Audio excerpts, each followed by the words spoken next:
The Palace!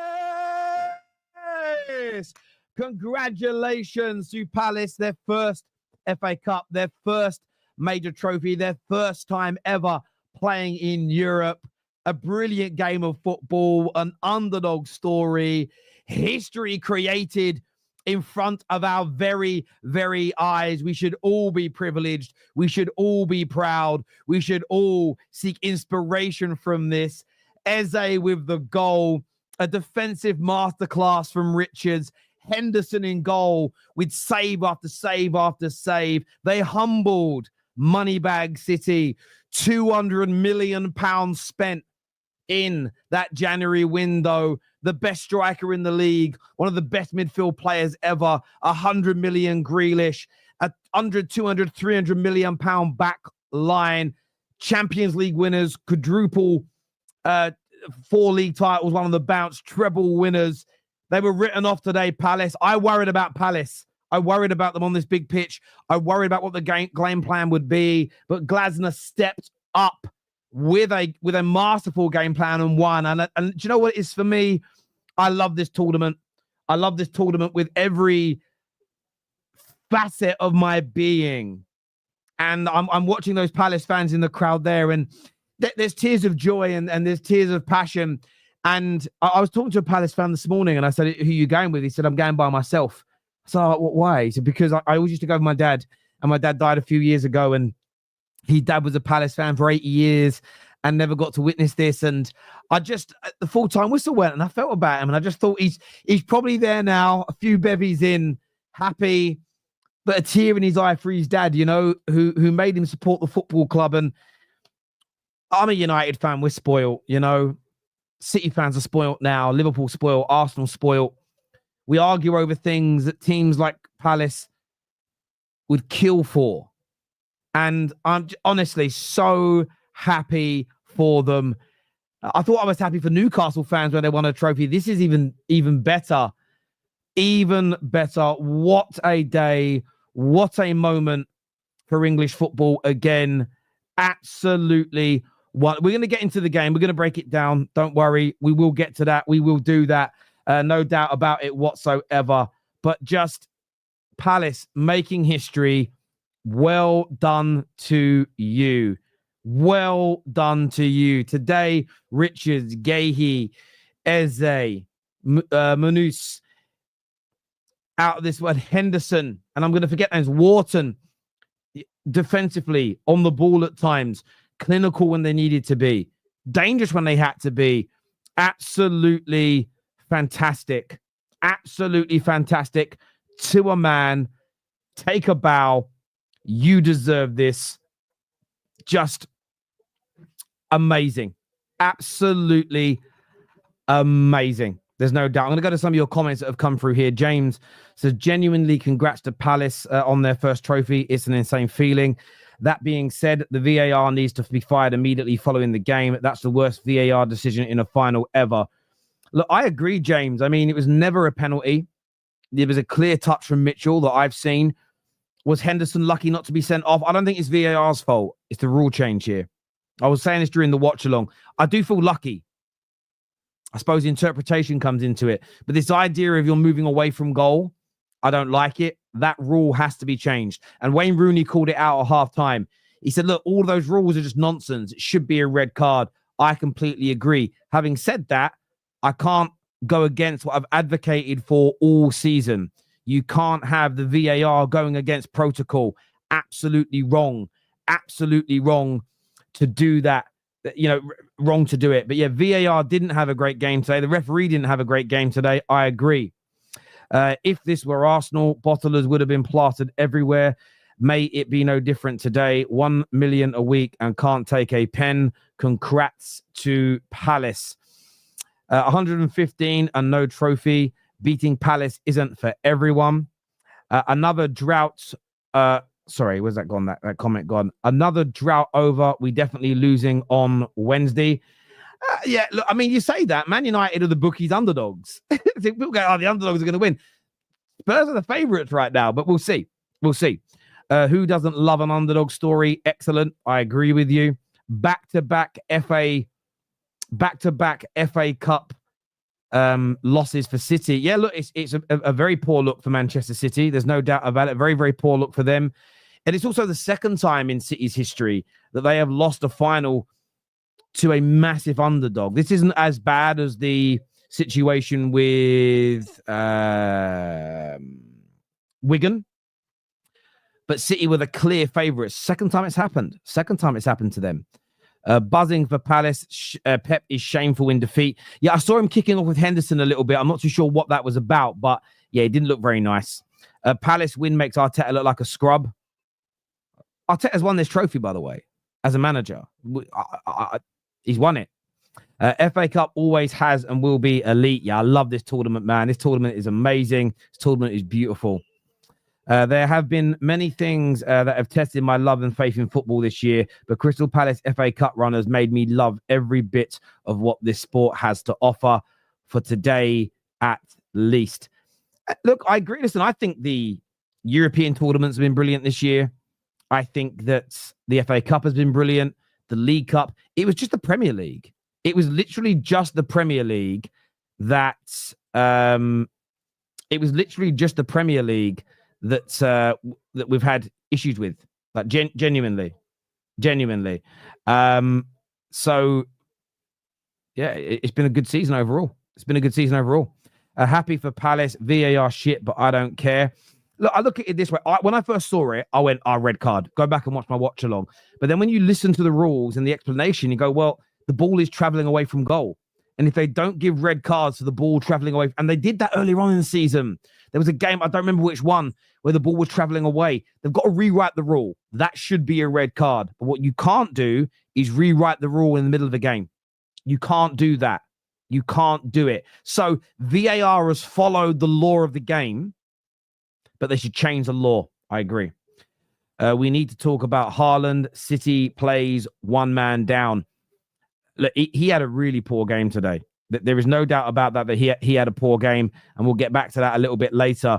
I was looking at the sort of players earlier on in the match, and I was looking at Haaland, as you can see here. And I mean, in the end, 22 touches, but 3 shots, only 1 on target in the entire game. I mean, I've got him ranked here as a 7 out of 10. That's not my rankings. That's what the sort of the statisticians give him, or 6.9 it's dropped down to. But for me, that was a 5 out of 10 performance. He didn't even take a penalty. Why is he not taking the penalty? Why is he bottling that penalty? Why?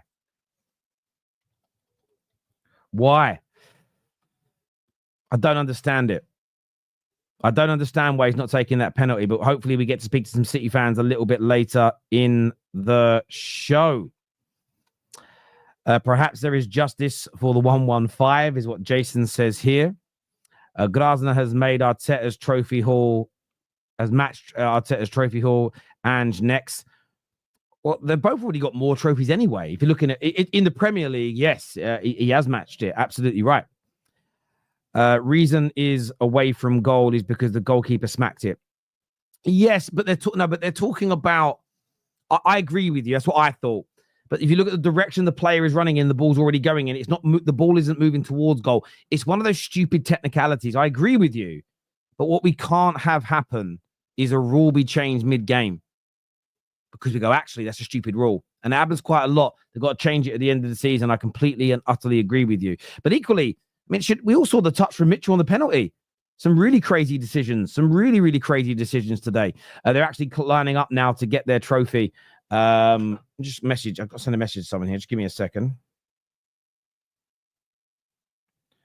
One sec.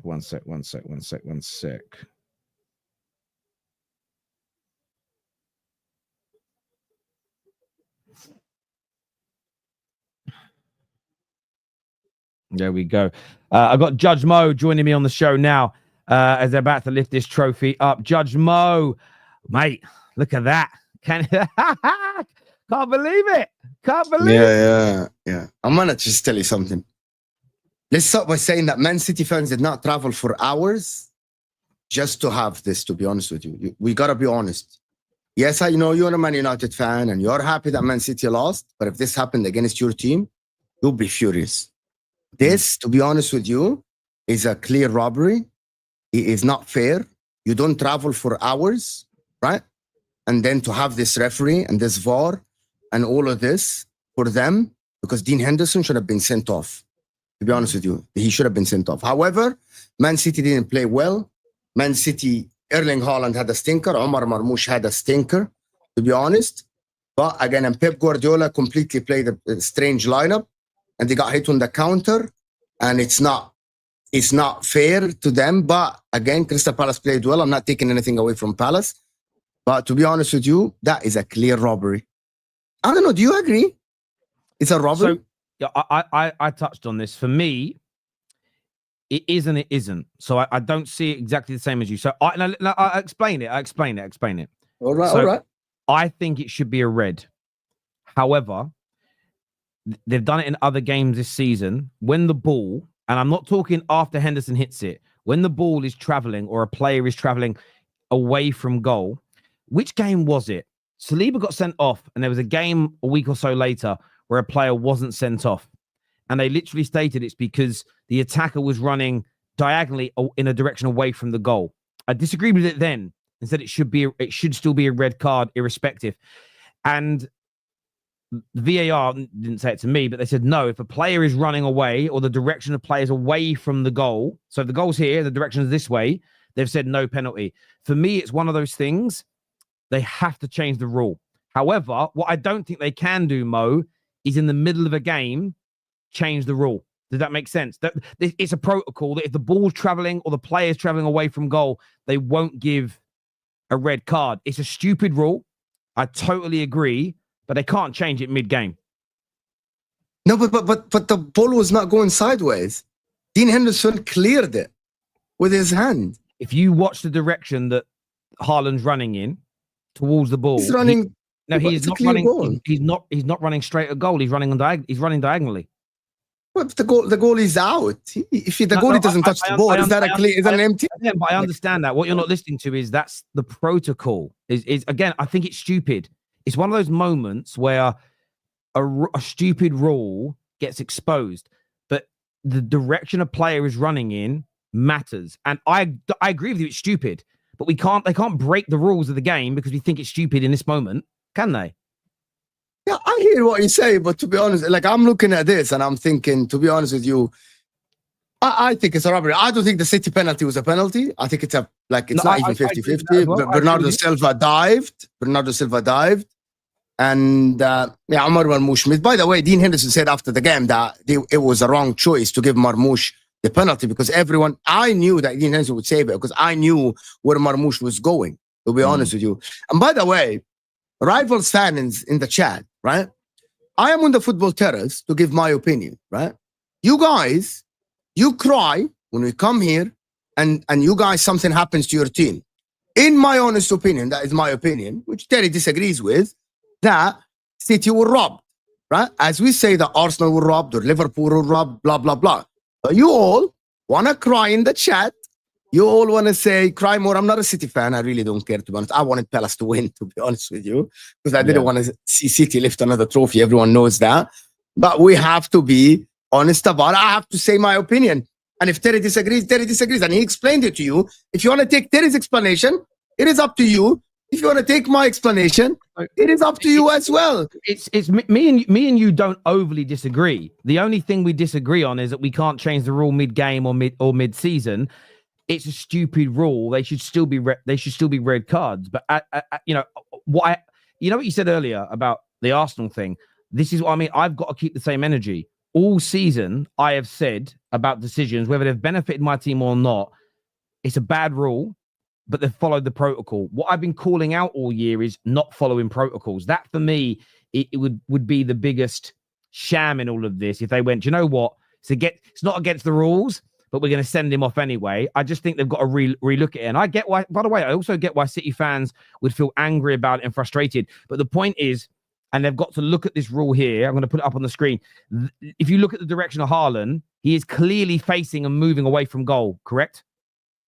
Yeah, if he touches, but I still think that you can't tell from here. Let's for a minute forget what we want the law to be. Let's talk about the actual law for a moment, Mo. Is he heading towards the corner flag or towards the goal? at this angle, he's in towards the right side, so it's not the goal. Yes. So the problem is with this law, this is what I'm saying. Where I agree with you is the law is stupid. It should still be a red card. What I am saying, though, is we can't change it in the middle of a game. If that's the rule, you can't send him off, can you? No, you cannot. Yeah. I hear your point. If that is the law, the law. So that's what I'm saying. I'm not disagreeing with you that it should be a red, but it can't be. But it's a dumb fucking law, because that should be a red card in my opinion. Because for me, Haaland's going to touch that ball. You don't know what Haaland's touch is going to do. Haaland's touch might be really delicate, and then he just taps it with his right foot into the goal, right? He could take a very heavy touch, and it goes out for a throw-in, but you can't judge in that way. We don't ever know. So I do agree where you're coming from, but I can't go against what I've said all season. Can we go to the performance now and see how bad City were? How bad City were? Yes, let's get to it. Yeah, how bad City were, bro. Like, what is this? Why is this performance? What is overhitting crosses? What did Savinho do in this game? And Kevin De Bruyne, he by the way, he created a clear-cut chance for Haaland that last year, Haaland, or the year before, he would score that in the beginning of the game. Omar Marmoush, I thought Pep Guardiola got the whole thing wrong, to be honest with you. The whole thing was wrong against the back five of Crystal Palace. And I think they didn't create enough chances. I think they lacked dynamism. They weren't dynamic enough. There was a lot of them that were trying to play solo football, like individuals, and instead of actually playing as a team. And I don't know what was Bernardo Silva's role on the pitch. He didn't contribute offensively nor defensively. So he could have put someone else. Savinho, every time he got the ball, he couldn't dribble past anybody. And when he dribbled, he overhit the cross or hit the first man. To be honest with you, I actually think that this City team at the current moment is not good enough, to be honest. Like, bar the red cards, this City team is not good enough, to be honest. They had a chance, and they missed a couple of chances as well. Erling Haaland missed a chance. Nico O'Reilly refused to shoot with his right foot, a professional footballer in front of the goal. Yeah. He refuses to shoot with his right foot for some whatever reason. He needs 3 seconds. And I don't understand why. Like, this Pep Guardiola kept these guys and on, and like, he should have made changes earlier. This kid, I don't know, like, he's very young. I don't know why would he play in a cup final like this. To be honest with you, that was a strange decision by him. The kid, yes, he has never played a minute for City, as far as I know. So bring him on in a cup final at Wembley was a very strange decision. To be honest with you, very, very strange. He played. It was dead until he came on, and we actually looked like we cared when he came on. So you cared. He cared because he wanted to prove himself, but it's a wrong decision still. Yeah, but nobody else on the pitch wanted to until he came on. Where is player of the season? Why didn't player of the season Foden start these cup finals? Genuinely, I want to just ask this. Foden having a bad season. All right. So okay. Yeah, so he's Foden is okay. Okay, that's the answer. I just wanted that answer. So there's no protection. At least you say it as it is. Like, he has been awful, and he's holding bench. Savinho and Doku starting ahead of him. Marmoush starting ahead of him. Like, he could have played Foden somewhere, to be honest, but he didn't. To be honest, he didn't. It's crazy, actually. Before I go to the City fans, Mo, what did you make of Pep Guardiola's behaviour at the full-time whistle? The way his treatment of the City players and the way he was behaving. I didn't see it. Actually, they were trying to shake his hand, and he was telling them to fuck off. He's a sore loser. I know that. We all know that Pep Guardiola is a sore loser. However, I understand his frustration because, in his opinion, he was robbed. Like, he wasn't treated fair. And I know that he's upset for the fans. There are thousands of fans that traveled 4 hours from Manchester down to Wembley. And for them to get this, like, they feel hard done by the referee. And I hear their frustration, and I agree with them. I would do the same, to be honest. I would feel the same, because I told you my opinion that City were treated unfairly, and I understand. There's also another element with that red card that people are now talking about. If you actually look at it, there is a covering defender that's there. Again, as you look at it's such a hard one to judge, because we don't know what Haaland's touch is going to do. But then I suppose we don't know how good or bad his touch is going to be. You can't judge it as good or bad. There is a covering defender. He is moving away from goal. But I do agree with you, Mo. They've got to rewrite that law, because I've said it all season. Those types of moments should be red cards 110%. But none of us would advocate breaking of the laws for those things. Big defeat today. Second FA Cup defeat on the bounce. It ends a terrible season by your club standards. What went wrong, in your opinion, for your club today, my old mate? I think what went wrong was the same thing that's been going wrong all season. I think this FA Cup final, it just reminds us all of what we've been doing poorly, inconsistently all season long. Now, I got to do this, regardless of the controversy with regards to the calls, the referee, VAR, all of that stuff. Listen, we aren't Arsenal fans. We're not using that as an excuse. Exactly. Like Kel says, we're City fans. So first and foremost, credit to Crystal Palace. They played to a T the way they wanted to. You can see how they want to execute. Obviously, catch us on the counter. How they defended was tremendous. And player of the match, Henderson. I know Terry's trying to stoke things up a little bit with regards to Pep and how he reacted to some of the players, but yeah, he didn't quite have the energy for Henderson, but he did have energy for Mateta and a few of the other Crystal Palace fans. But listen, they caught us on one counter and scored. You can't script it anymore. You can't script it. And that's been our problem. That's been first, second chances from our opposition and them scoring. And then we're on the attack or trying to break down low blocks or trying to break down 10 players in the box. It's just how this game played out. I really thought we were going to get I thought we were going to send this to extra time. Like this is the optimist in me. I'm watching this and I'm like, yeah, let's send this to extra time. It's just 10 extra minutes. Let's get it. But it didn't quite happen. The question that you posed earlier, actually, maybe I heard it incorrectly, but why Haaland didn't take the PK? Yes. Why? Yes. Why didn't? I mean, we'll have to wait until the press conference. This reminded me of a moment, not in a final, but Kels might remember this. Haaland gave up a pen to Mahrez in the first year when he broke the goal scoring record, and Mahrez missed that one as well. And ever since, there was no one else taking penalties. I don't know what's been happening on the training pitch. I don't know what kind of conversations may have happened between him and Marmoush, but obviously he handed it off and Marmoush had the confidence to want to take it. It was a poor penalty, but it was also a well-saved one. And for Henderson to react and also have a double save was tremendous. He was player of the match, and we were so poor across the board. Bernardo Silva, dude, he needs to go. Well, Kels, let's hold on. Bernardo Silva, and what he was asked to do today was to try and, I guess, hold O'Reilly's hand in the midfield, or not be too threatened for what Crystal Palace were going to do within the midfield, because he had a roaming role. He was all over the place. He wasn't really there defensively. He wasn't there creatively. I'm not sure. Pep tried something today in a final. And I'm not surprised by it because I've seen Pep try something in Champions League finals. We can all remember that versus Chelsea. So I don't know what he was trying to do. I think I've said this on a few other shows. I think he's trying to also show that loyalty that many, even Liverpool fans, kind of accuse Klopp of doing. He's showing that loyalty to a KDB, to a Bernardo Silva. Like, guys, let's end this on a high together, and then, we'll reset. I think he tried that too hard this season, and especially in this game. If there's anyone, and whether it's a City fan, whether it's a rival, saying, how are City letting KDB go? Listen, KDB had a poor game. KDB can't do this, in my opinion, every 3 games. And he played the entire game. He doesn't have it at this level anymore. And that's hard for me to say because I've loved him as a player. I've loved him as a City player. And it's clear, like, he was trying to get some things off. He is trying to do what he's done in the past with the disguised passes or just flick over tops, and it wasn't coming off. So, let's all kind of come to terms. We've got 2 more games for this season. We have to win this last home game. We have to. Like, with our top 4, top 5 hopes, we have to win our next home game, and we have to win our last home game for KDB. But credit to Crystal Palace with regards to this. No trophy.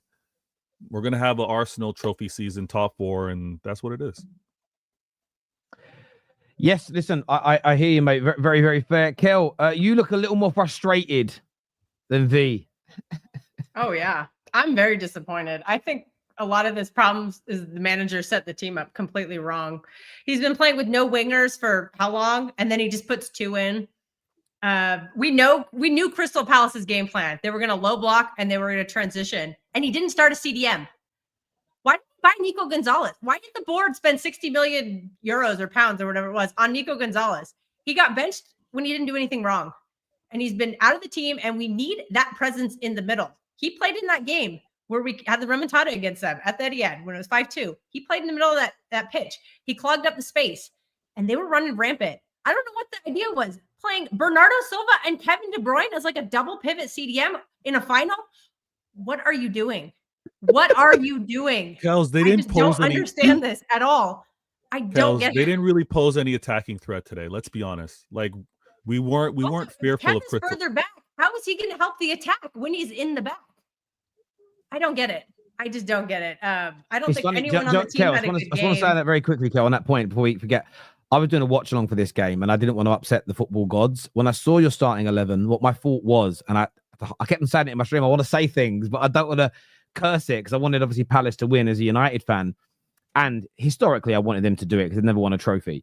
That had nothing to do with it being against City.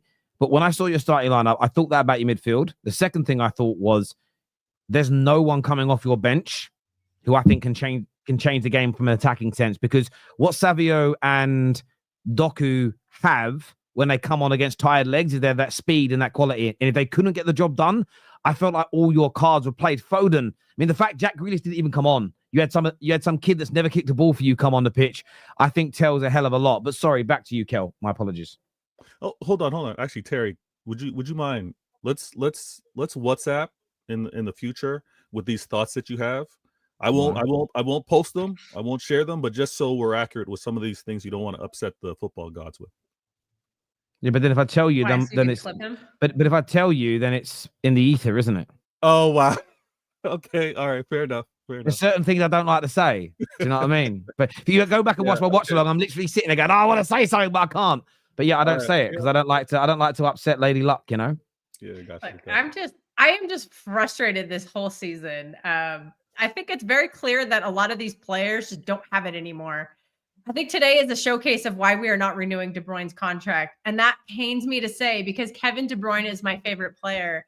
I love this guy and he just doesn't have it anymore. And he shouldn't be playing 90 minutes every game. Bernardo Silva, I know he's only 30 years old, but he has been absolutely run into the ground. So he has the legs of a 35-year-old and he plays every game.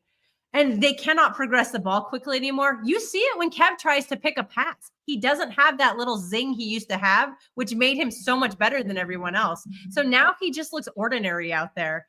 And I'm struggling to process that. And to build the game around these two has just frustrated the absolute daylights out of me. I've said it's like dumbing down our team to accommodate these two players who just aren't good enough. But Bernardo Silva is like a drug for Pep Guardiola. He's like an addict. He can't quit this drug.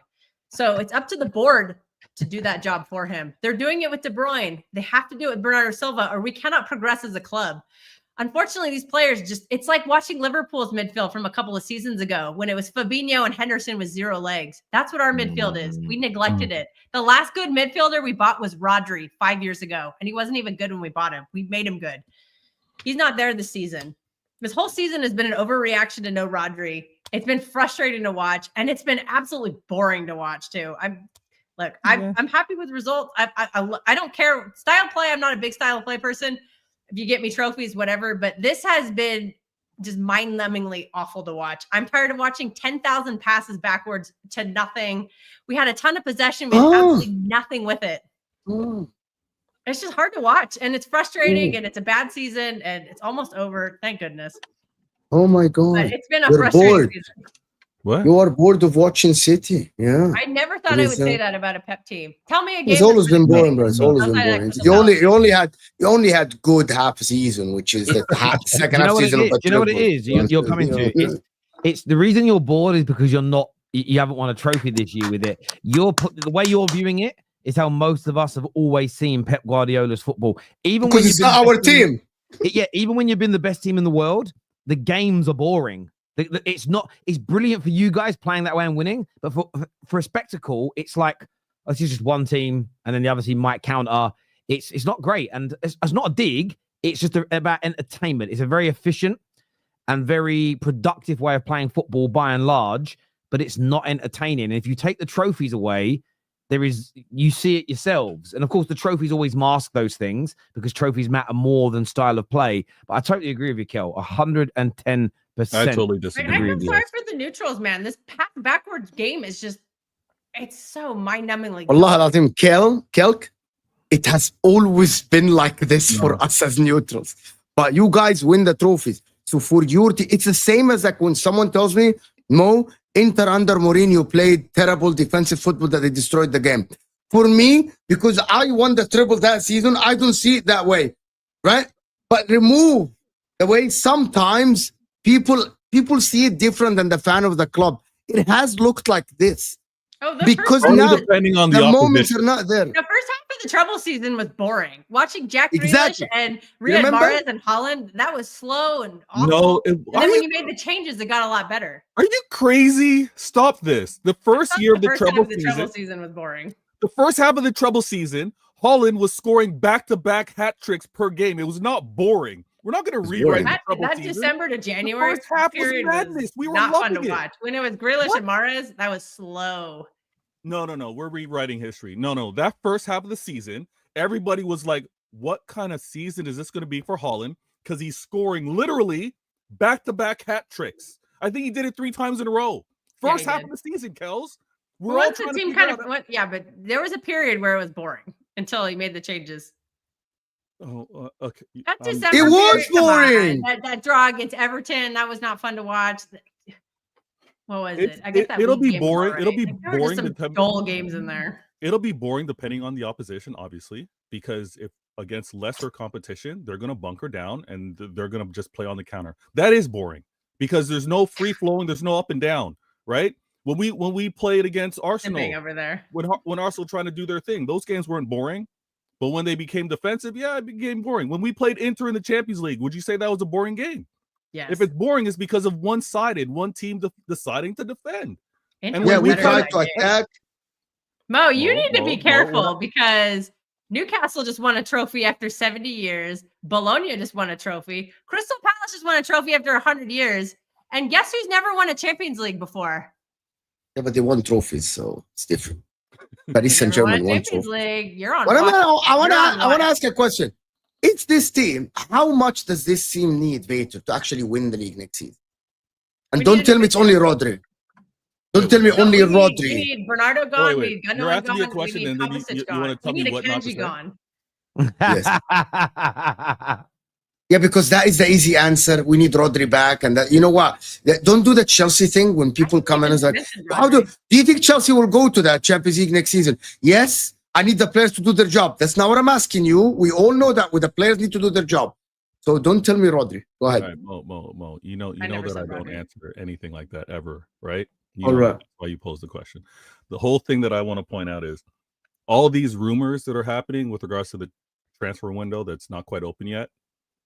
That's the quality that we need to have, right? The players that are rumored to come to the club, and like Terry, I'm not going to say anything because of the football gods, but the players that are rumored to come to the club, that's what we need in all those departments, right?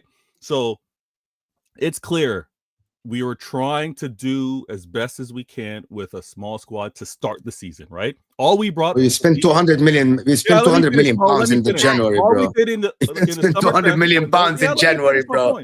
Don't complain about a squad, bro. 200 million pounds in January. I didn't say anything about complaint, but if I can make my point, then we can move on. You drink your water like Pep. In the summer transfer window, we had Savinho and we had Gundogan. All right. That was clearly not enough because of, like you mentioned, the departure of Rodri and how we looked, right?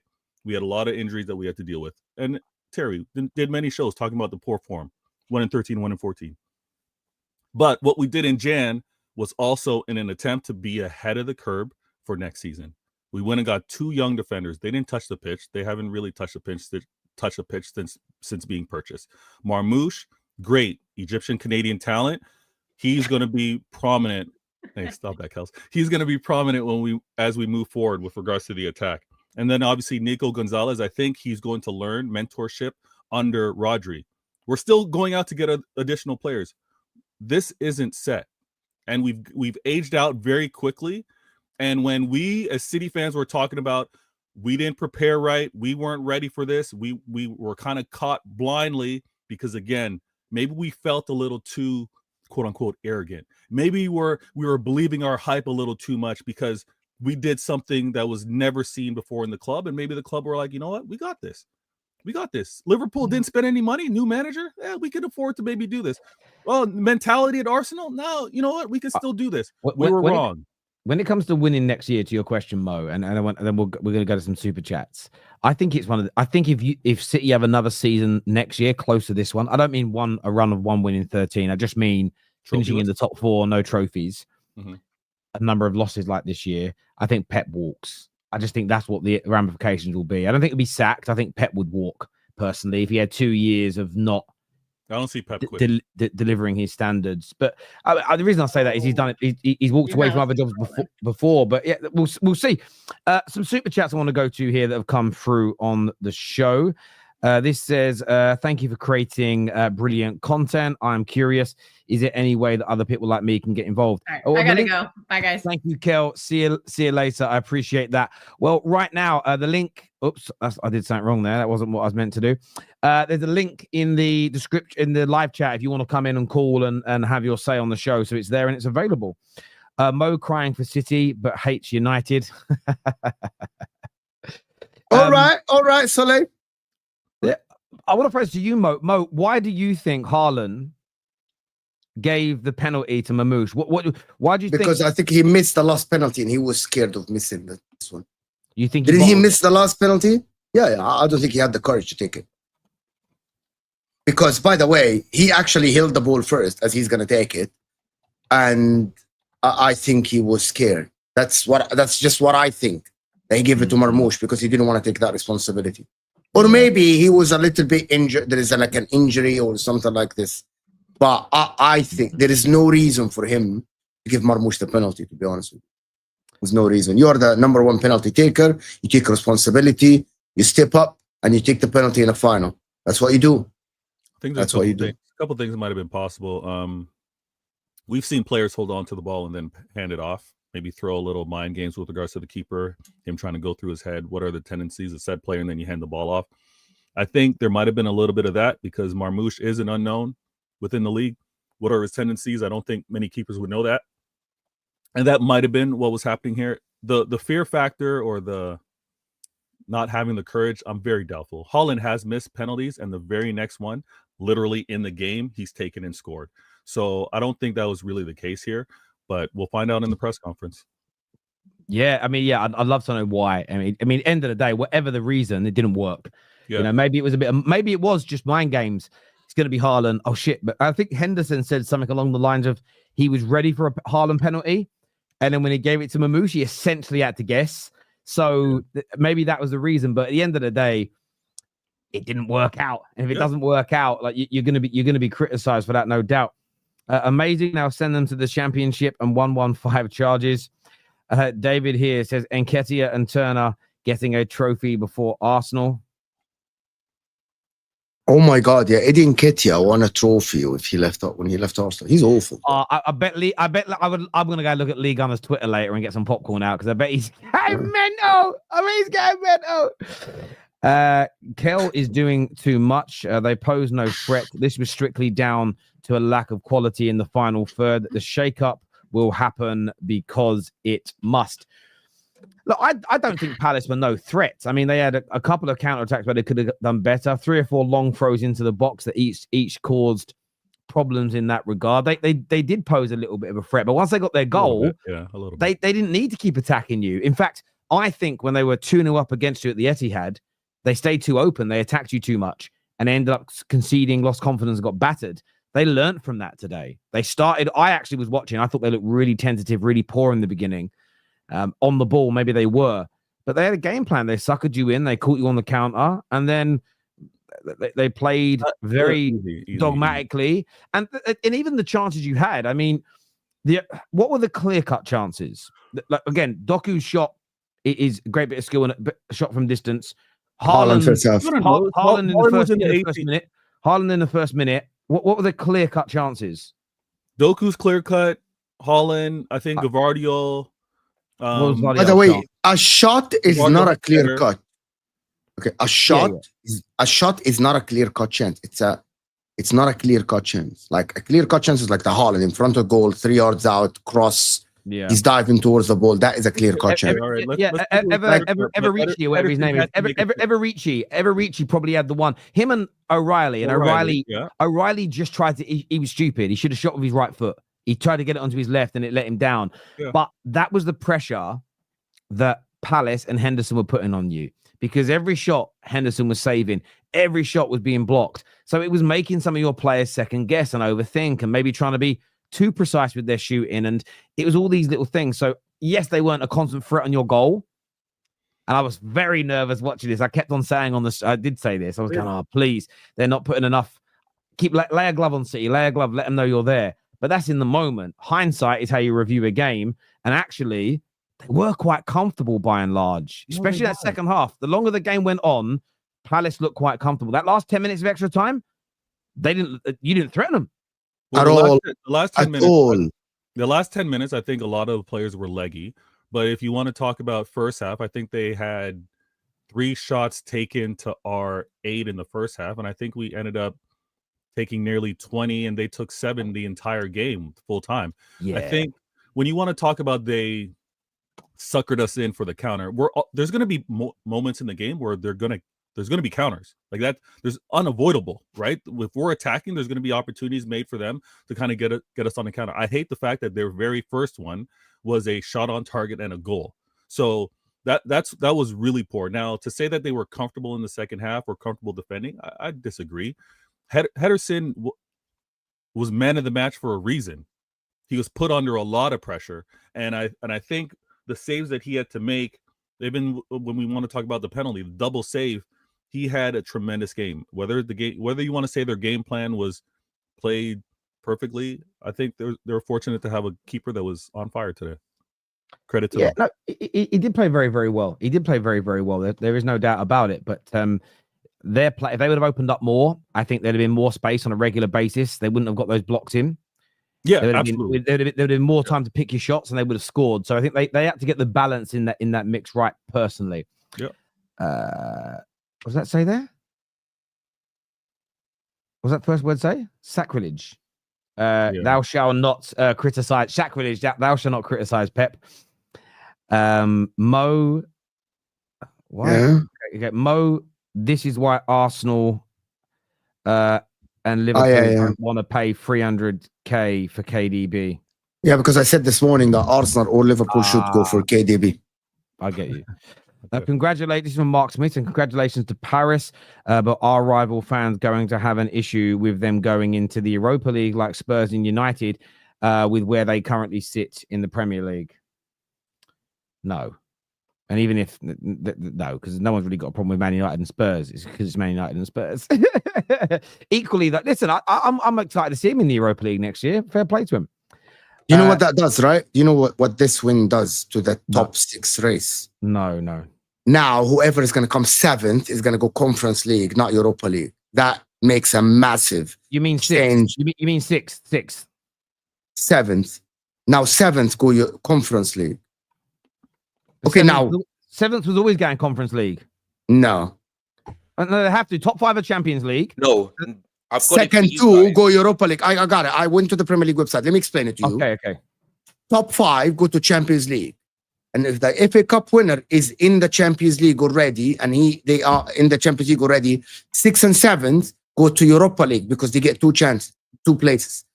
7th or the Carabao Cup winner. So number 1, the Carabao Cup winner go to Conference League. But because Newcastle are Champions League places, now it goes to the one below, which is okay. You get it now. 8th. Now 7th go to Conference League because there's only 1 spot. 6th and Crystal Palace go to Europa League. That makes sense. Yes. I get you. Yes, I get you. You're right. You're correct. Damn, it doesn't really. Yeah, I mean, it's just one that it affects the game. Bournemouth and Fulham will play against City. It affects the game that Brighton will play.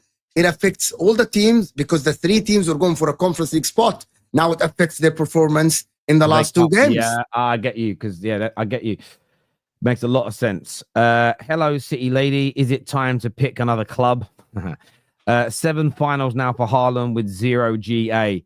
Is that a problem, Elijah, that it's been 7 finals so far for Haaland and the man hasn't scored or assisted? And we know that's all these game is about, is goals, to not pick up one in any finals. And he's played a team in 12th today, and last season played a team that were mid-table in Man United in them finals as well. So is that a problem when you look at so far in the legacy of Haaland that he doesn't deliver in finals? Yeah, I agree, man. I mean, 7 finals, 0 goals for Man City is just terrible. Really terrible. In terms of today, I mean, I don't get why Marmoush took the penalty and Haaland didn't. I know Haaland this season hasn't been that great, but Haaland, I believe he's only missed like 1 or 2 penalties for Man City or something like that. So I don't get why they did give it to him. But despite all that, Man City were just not great today. Kevin De Bruyne was not good enough. Haaland wasn't good enough. Pep got his tactics wrong, absolutely wrong, because Crystal Palace, all they did today was just play deep low block, hit on a counter attack, and scored. And that's exactly what he did. And Crystal Palace just frustrated the likes of City because, do you know the crazy thing is, Terry? Palace had no yellow cards in this game, whereas for Man City, they've only got 5. So Palace, their tactics really worked today because they've absolutely rattled Man City and the players. And also, this is huge for Crystal Palace because this what could happen next season. There could be 10 Premier League clubs, Terry, that will finish in Europe, because since Crystal Palace won the FA Cup, that means they win the Europa League, and a team who finished 6th place are also going to be in the Europa League. Now, 8th place could get you into the Conference League if Chelsea win it, and if they win the Conference League and end up finishing and whoever finished 6th or 7th, they will get to Europa League as well. So 8th place could get you Conference League. And also, Man United and Spurs are winning the Europa League final. And whoever wins that, one of them will get Champions League. So we could have 6 Premier League teams in the Champions League, 1 in the Conference League, and 3 in the Europa League, which is absolutely crazy. But listen, Crystal Palace, they deserved it, man. They deserved it. And so far, look at this, Terry. Bologna ended their trophy drought. Newcastle as well. Harry Kane, first career trophy that he lifted. Crystal Palace as well. First time they've ever won a trophy in their history. I mean, listen, Paris Saint-Germain are in the final. They've never won a Champions League ever in their history. And Spurs as well. They haven't won a major trophy since 2008. So can you imagine if Spurs and PSG win the trophies this season? Honestly, this year should be the year of teams ending the trophy drought. How about Real Betis? When was the last time Real Betis won a trophy? Genuine question. I mean, that's a good question. It's just weird, Again, I mean, it could happen. It could happen. I mean, you could have all these underdogs winning. It's a little different with PSG because of how big a team, the money they have. They're not kind of the underdog story, but could be their first ever Champions League. And I do agree with your Haaland point at the beginning. Also, Terry. This is the first time that Man City are going to end the season trophyless since 2017, which is absolutely crazy. So Man City, they better get Champions League next season, because this could be Pep Guardiola's worst managerial career ever. And what I mean by that is that he has never finished below 3rd and never gone trophyless ever. Well, he did that for Man City in his first season, but they finished 2nd. So Man City better get Champions League, otherwise they're in so much trouble. Well, yeah, if they fall outside the Champions League positions, it's going to be very, very interesting next year. Okay, Batiste won the Copa del Rey in 2022. Fair enough. I was just asking. I didn't know the answer. I didn't know the answer. Thank you. Was easier than I thought. Yes. Call in. We're going to put some people on screen already. We'll get some more on if we can. Gonna head out. Cheers, Mo. Thank you, mate. Yeah, cheers. Jeez, Mo. I hear more Arsenal shouts than Foden stinker. Again, listen, Foden came on, had 20 minutes to impact the game. Assuming him and City fans will just be happy to see the back of this season. Yeah, I think he's like, I don't even think he wants to see the Club World Cup. I think he's like, let me get back into the lab. Let me get my body right. Let me get my mind right. Let me get ready for next season. This isn't Foden. Like even if we don't, let's not compare him to last season when he had a phenomenal season. This isn't even the Foden of the previous seasons before that, where he's been steady, he's been consistent. I think he wants this season over and done with. What we saw from him at subbed on, I didn't really see him making much of an impact being out there on that right wing. If it was central, it would have made sense. But how Pep made those subs, it wasn't going to work. It's a broken record, Terry. Foden's not right this year. He hasn't been right. Would he have? I don't even know. Maybe his substitution in good form would have been for the change out of a Marmoush, or even a change out for a KDB. A healthy Foden. That's what Pep's doing. But he's just not right. So we got to get this season over with and get him back next season, and then the doubters can, if the poor performance continues for another season, then I'll be just like all of the rivals saying, you know what, Foden's not right. Foden's not that guy, but he's got next year to prove it. And yeah, he's gonna get that next year. There's no doubt. I don't see him being sold in the summer. Haaland has been found out and is catching up with the EPL. I don't know if he's been found out. I don't know. This team just isn't creating. I'm not defending Haaland, but this team just isn't creating the chances for him. In my personal opinion. Yeah, well, not 100%. Whether a player that's been found out injured for how he's been, and I think he scored 20 plus goals. So if he's found out, then he'll definitely be below that next season. I think we just need it's a revamp. It's a revamp with regards to how we service him and get him the ball. He's too clinical. I hear you on that. We're going to go to Francisco and Alexander in a moment. I don't think either of them are City fans. I just wanted to have a chat here with MCFC Solo. Commiserations on the defeat today, mate. What do you felt went wrong? What were the problems for you today? Break it down for us, mate.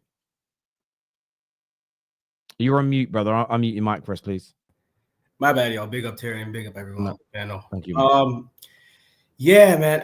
One of the super chats I said earlier was in regard to what Kel said about like the setup being wrong and everything like that. I necessarily didn't agree with that, just because I thought the setup was okay. We went full attacking because we had to. I think we anticipated the low block and everything that was how Crystal Palace was gonna set up.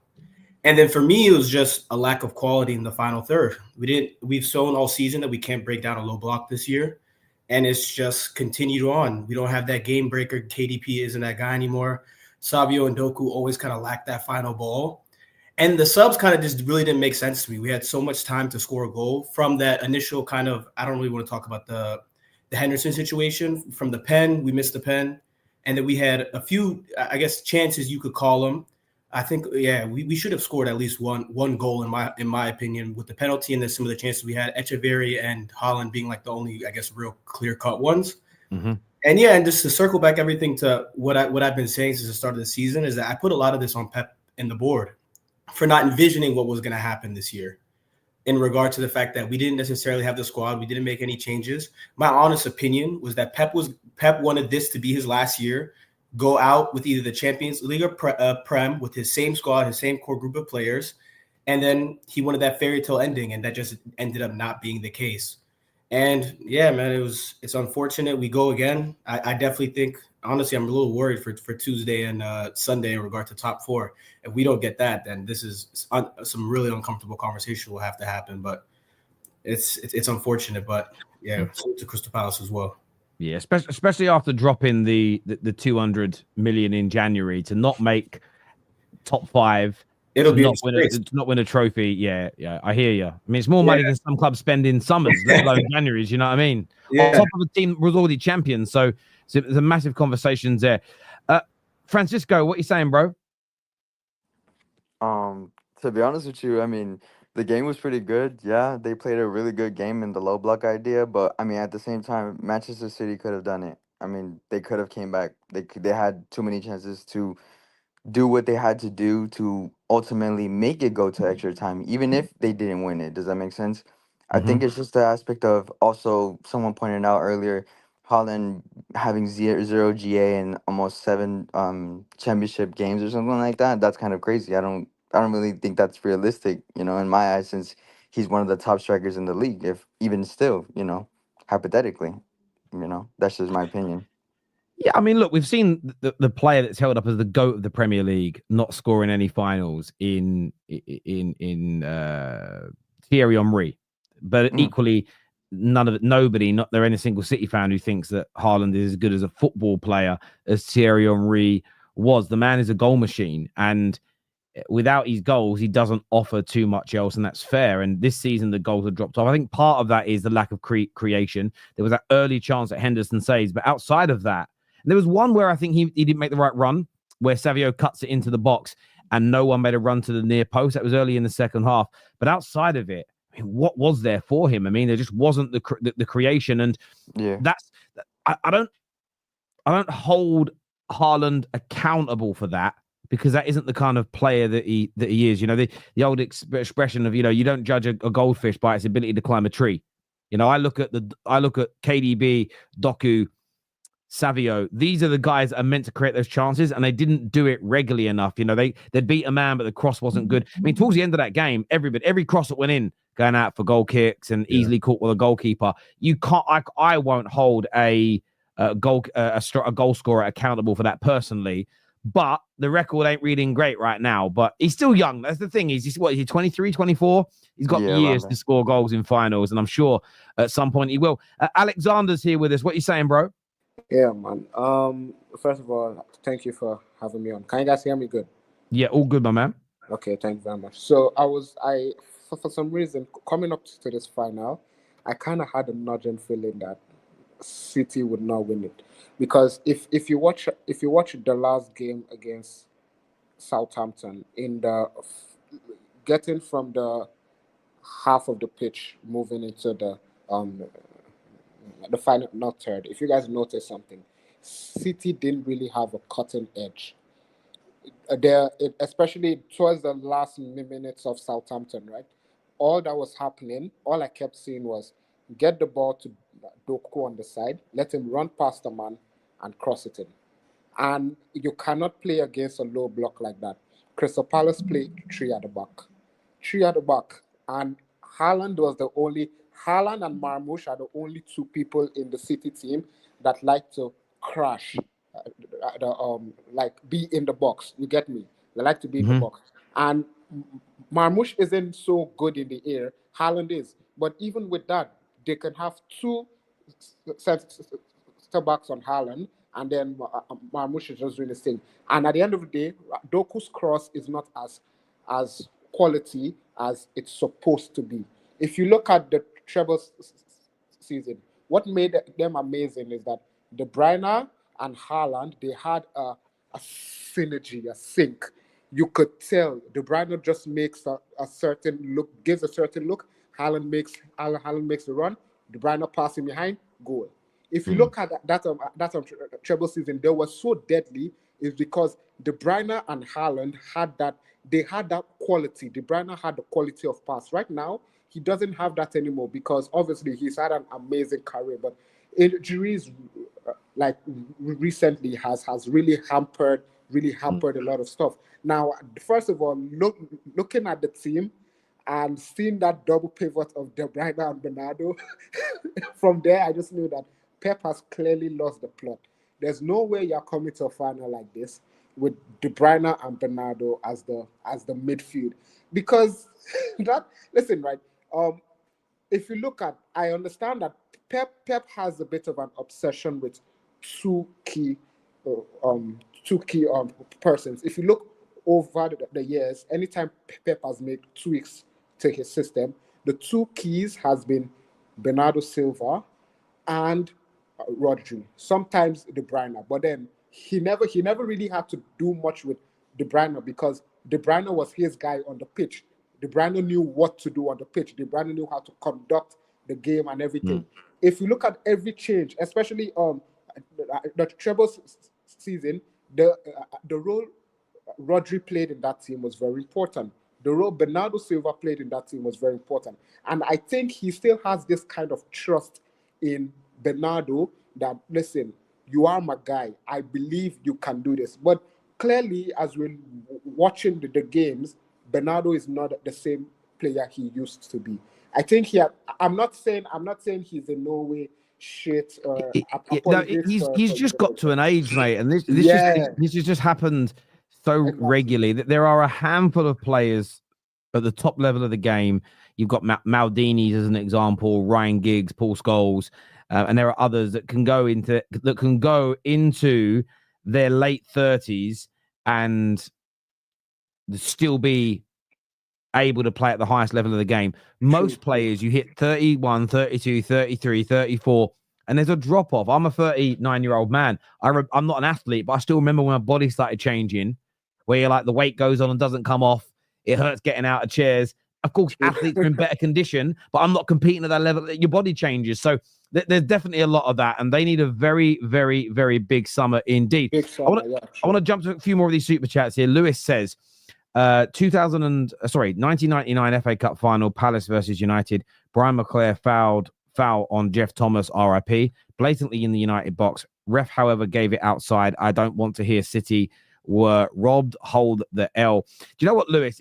As a Palace fan, that is how you're going to filter. I don't think any Palace fan, having never won a trophy, is going to give two shits about things that went against them for them. They're going to be out partying. You're not going to even hear from any Palace fans in London for days. I might actually pop up. I don't live far from where all the Palace fans live. If you're out, if you want a burgle tonight, go to that part of London because their houses are going to be empty, bruv. The last time City went trophyless, United won the Europa League under a Portuguese manager who succeeded a Dutch manager who won the FA Cup. Damn. Listen, I'd love that omen to come true and not the underdog. Well, actually, Man United are officially with the bookmakers the underdog for the final, so maybe I want the underdog story to continue. Gunners want you... What's he say about? Gunners want you to believe this is one of the most exciting and challenging Premier League seasons ever. Bro, no one said that. I don't think any Arsenal fan has said that. You know, I don't know. I know personally, I haven't seen anybody that said that, but if that's what you've seen, Alex, I will bow to your superior knowledge. Look, I want to thank every single person who's tuned into the show this afternoon. Commiserations to Man City. Congratulations to Palace on this victory. I want to thank the people that have called in, my super chatters. I love and respect all of you. So many of them on the show today. We featured them all on the screen. I want to thank you. Sorry to everyone else who's backstage. I haven't been able to get on. There's just too many. I'm not really giving burglary advice. It's a joke, Tino. Chill out. Yes, bro. Terry, can you let LB know to chill out? Let LB know that 300 million was still spent in the middle of the year, and he still acts the way he acts. I'm just saying. That's it. Was he actually doing a watch along? I went and checked. I don't think he was doing a watch along today. I'm not too sure. I don't think so, but just let him know. That's all. Yeah, and I didn't see one. I can't wait to speak to him Tuesday. Listen, everyone, take care. Goodbye. God bless. And I will see you all again very, very soon. Peace.